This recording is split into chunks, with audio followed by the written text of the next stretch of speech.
C'est un petit bijou de 83 ans.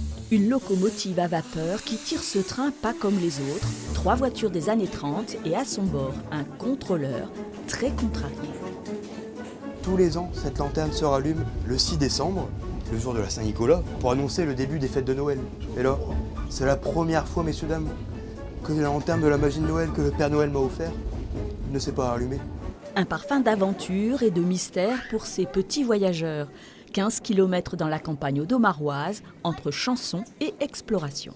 Petit Papa Noël, quand tu descendras du ciel, je vous entends pas les enfants, avec des jouets par milliers. Qu'est-ce qui t'a plu le plus dans le train? Les fauteuils, parce qu'il y a un body.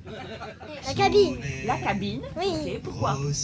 Parce que c'est fermé. Être en famille, quand tu disais la cabine, c'est ça, c'est la famille en fait.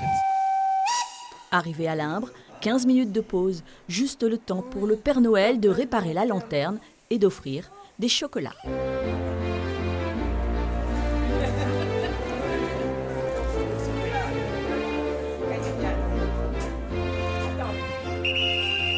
Comme dans tous les voyages, l'important ce n'était pas vraiment la destination, mais les précieux souvenirs.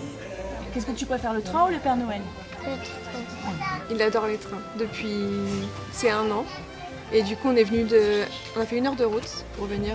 C'est un événement spécial et puis avec les fêtes de Noël, c'est agréable. Il faut le faire parce que je trouve que ça marque quand même les esprits. Même pour eux, lui, il était tout content. Une balade proposée tous les week-ends de décembre et près de 1700 places vendues en quelques jours. Dès que l'on roule avec elle, avec cette locomotive à vapeur, il y a un côté de retrouver le temps de voyager. C'est la déconnexion aussi, et puis c'est de pouvoir rediscuter avec des gens, de voir ce qu'ont construit nos anciens. Lorsqu'on demande à un enfant de dessiner un train, souvent il dessine une locomotive à vapeur, c'est un symbole.